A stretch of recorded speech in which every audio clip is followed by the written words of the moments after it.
Salut les challengers, mon nom est Marvel Bia, initiateur du concept Teach Me How to Retouch et fondateur de la structure éducative Challenge Training. J'étais en train de négocier avec une dame, elle voulait une séance photo pour son mariage et comme quoi, elle m'a demandé de l'envoyer une facture pro forma et de lui dire combien ça coûterait une séance photo pour un mariage coutumier. J'ai ouvert mon ordinateur, j'ai conçu la facture, tout ce qui était important à placer dans les devis, j'ai envoyé. Et quelques temps après, la dame me répond, elle m'envoie une note vocale de 9 minutes en me disant « Papa, toi tu utilises quel genre d'appareil photo? Ton appareil photo là, ça provient du paradis ou comment? Comment tu peux me demander autant d'argent comme ça? Pourtant moi je ne veux qu'une séance photo simple. » Je n'ai même pas répondu. Elle a commencé à bombarder des messages, elle a envoyé des notes vocales.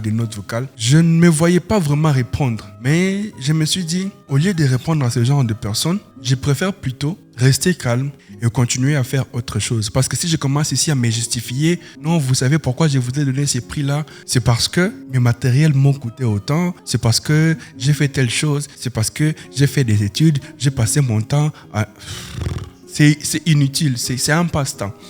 Et ce que je vais dire par là, c'est quoi? Vous pouvez ne pas être d'accord avec une personne. Vous pouvez ne pas accepter les prix qu'on vous propose, sans pour autant être impoli. Quand vous commencez à dire des bêtises, vous commencez à insulter les gens. C'est là des notes de votre éducation, de là où vous venez. Comment ça se fait que vous demandez à une personne les prix d'une chose et cette personne-là conçoit la facture, vous envoie avec respect? Qu'est-ce que vous faites? Au lieu de dire non monsieur, je ne suis pas d'accord avec ces prix, je pense que je vais aller chercher quelqu'un d'autre, vous commencez à insulter. Oh non, ton appareil là, ça vient d'où? Toi tu te prends pour qui? Toi tu me fais ça à ces prix, pourquoi? D'ailleurs même, tu n'as rien de spécial, tu ne fais rien de spécial. Oh ok. On comprend ici qu'une proposition de prix peut aller au-delà de vos moyens. Mais cela n'ouvre pas la porte au manque de respect, la possibilité de commencer à dire n'importe quoi, à commencer à insulter les gens. Vous n'avez pas ce droit-là. En réalité, ce n'est pas toujours facile de faire comprendre aux gens comment les choses doivent se passer. Parce que à chaque fois que vous dites certaines choses, tellement les gens qui sont petits, la plupart des gens qui ont un cerveau petit, ils ont du mal à comprendre. Même si vous les expliquez comment, ils ont du mal à comprendre. Et la meilleure des choses à faire, c'est de rester calme.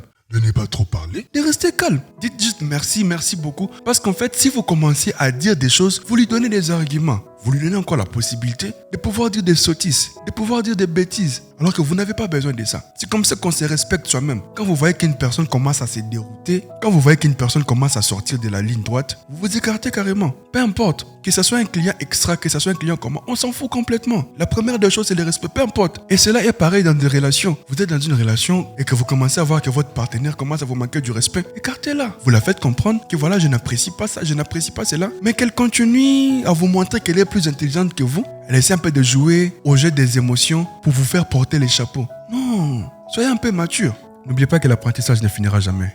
Because life is a challenge.